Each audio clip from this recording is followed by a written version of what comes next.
For the longest time, I even asked Henry Rotich when he was minister, you started out very well, but you are coming to cheat us here. He said, Mwaura, you are the politicians who taught me how to cheat. Himself, he never lasted. He's no longer minister for finance. Ambassador Ukuri Atani was our minister here in the Ministry of Labor and Social Welfare. And I have told him as much, together with Dr. Kamau Duge. How? Let me give you a scenario so that you understand what I'm talking about. How on earth do you have a 9.8 trillion economy borrowing now 8.4 trillion? The only economy that has borrowed 239% of its GDP, nominal GDP, is Japan. What do they produce? Look around. All of these vehicles, they are from Japan. What does Kenya produce? Nothing. Nothing. Children. You know, America is a $24 trillion economy. They borrowed over 20 trillion, but you know, they have the reserve currency, which is the dollar.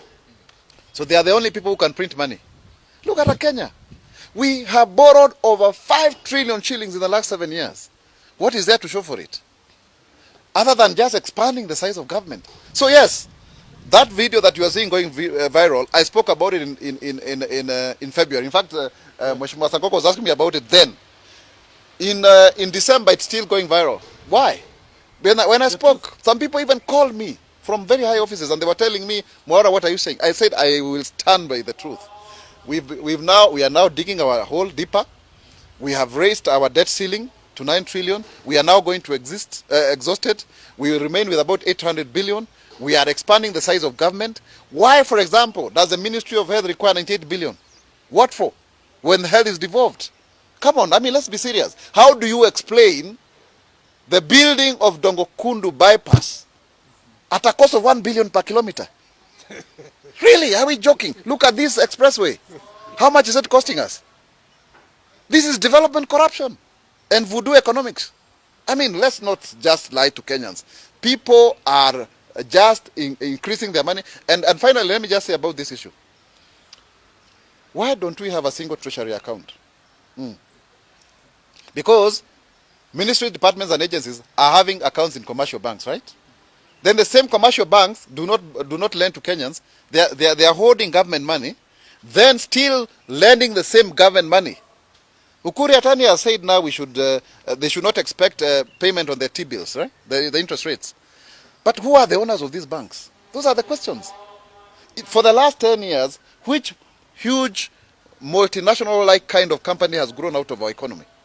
The usual suspects, Safaricom, KCB, what have you. The only people who tried to come out was SportsPesa, Sualinyongwa. So we are in a cartel economy. How can a young man make money anymore? How can a young woman, a person with disability make money anymore in this economy? So tuache kudanganyana bwana, hii ni ushenzi bwana. We are a broke country and nobody should lie to you. We are broke. We cannot pay. Every road you see constructed, any development money is borrowed money. We have a 3 trillion budget. 3 trillion budget, out of which 1 trillion is going back to pay debt. Within 7 years, we've grown from less than 1 trillion budget. The first budget that was read was 1.15 trillion by President Uhuru Kenyatta when he was Minister for Finance. Now we are talking about 3 trillion. How can we sustain a 3 trillion budget? From where?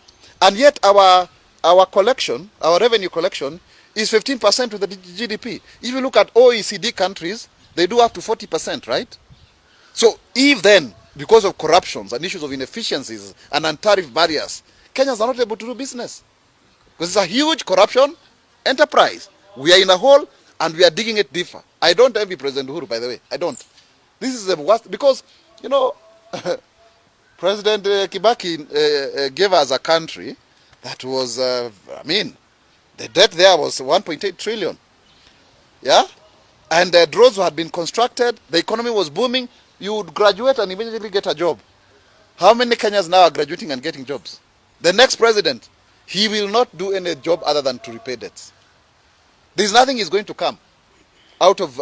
and now, very soon, the IMF is going to ask for its 400 billion back. Right? The one that we borrowed through COVID. Do you know, we were spending 20 billion a day during COVID times. 20 billion a day. I mean, this is a joke and a serious one. There must come a time when we must put the country first. And let us not lie to each other. We can concoct about BBI and what have you, but the truth of the matter is, things are very, very bad. Thank you.